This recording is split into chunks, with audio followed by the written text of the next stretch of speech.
Bonjour chers amis et bienvenue sur notre chaîne.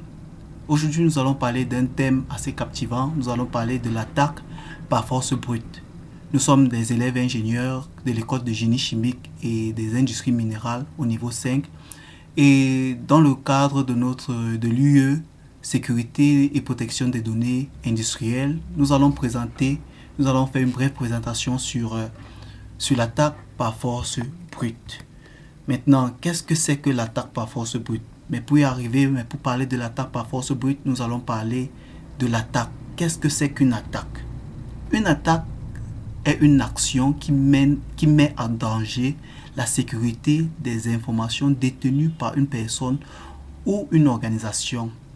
Il existe plusieurs types d'attaques, dont l'attaque par force brute. Et cette dernière est une méthode de craquage utilisée par les cybercriminels pour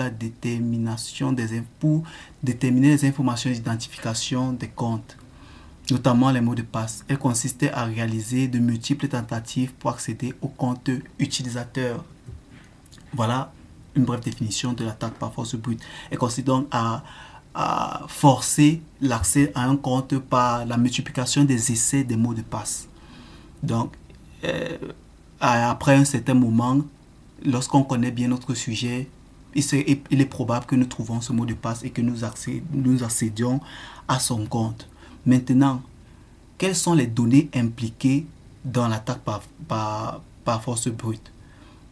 Puisqu'il s'agit ici de forcer un compte, d'accéder à un compte, nous voyons que les données impliquées ici sont les noms d'utilisateurs et les emails et les mots de passe.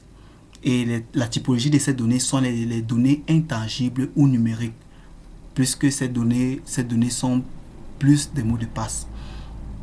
La technique d'attaque ici est dite par force brute comme le nom nous l'indique. Les vecteurs utilisés pour cette attaque sont les vecteurs. Il y a la force brute simple, qui est le mot de passe, qui est une situation lorsque le mot de passe est simple et facile à trouver sans logiciel forcément.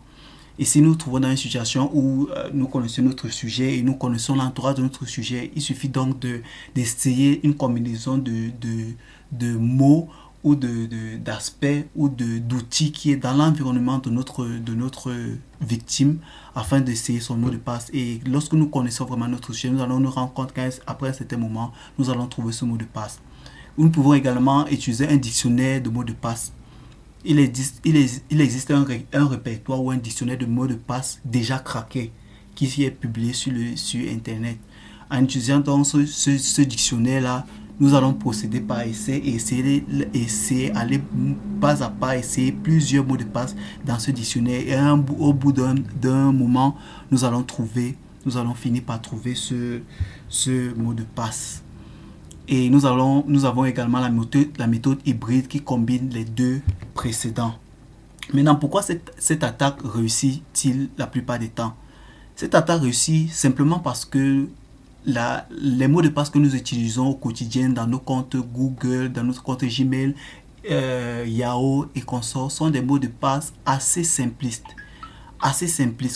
composés uniquement des chiffres ou uniquement des lettres. Et ce qui rend cette attaque,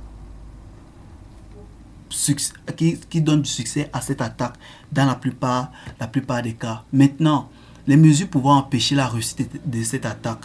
Au niveau de l'utilisateur, nous avons la complexification du mot de passe.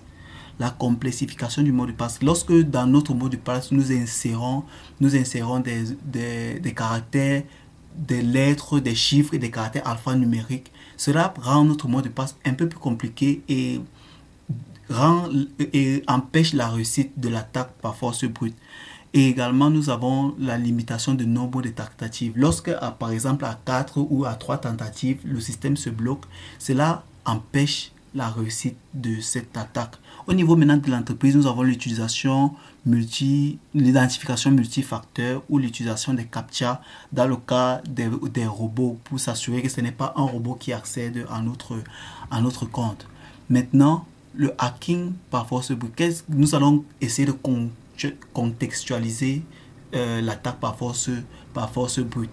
Et nous allons prendre un cas pratique que nous allons essayer d'expliquer. Maintenant, nous avons un jeune ingénieur sorti de l'Exim, se fait recruter dans une entreprise à Douala au Cameroun. Le nom de cette entreprise, c'est All Bio. Grâce à ses compétences, il est très rapidement nommé au poste de directeur de production. Pour le dit poste, il reçoit donc des données confidentielles de l'entreprise, notamment des formules de fabrication des différents produits de l'entreprise à sécuriser dans sa machine. Une société concurrente donc de la place, dans le but d'entrer en possession de ces données, corrompt un technicien de l'entreprise All Bio. Ce dernier espionne le directeur de production et parvient à connaître le nombre de caractères de son mot de passe. Cette information est très vite transmise aux concurrents qui engagent donc un pirate pour obtenir les données de l'entreprise en question.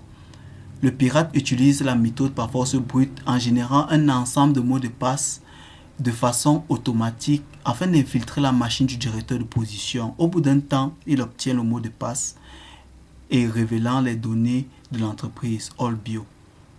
Il les copie et les transmet à la société concurrente. Voilà donc un cas malheureux, un cas certes malheureux mais très récurrent dans notre monde, dans le monde dont nous vivons aujourd'hui. Donc il est conseillé donc dans nos mots de passe d'utilisateur de complexifier un petit peu en insérant des caractères alphanumériques et même des lettres afin pour pouvoir réduire au maximum l'impact de cette attaque dans nos comptes utilisateurs. Nous vous remercions pour votre aimable attention et nous vous invitons à liker, à souscrire à notre chaîne et à partager massivement cette vidéo. Merci et à la prochaine.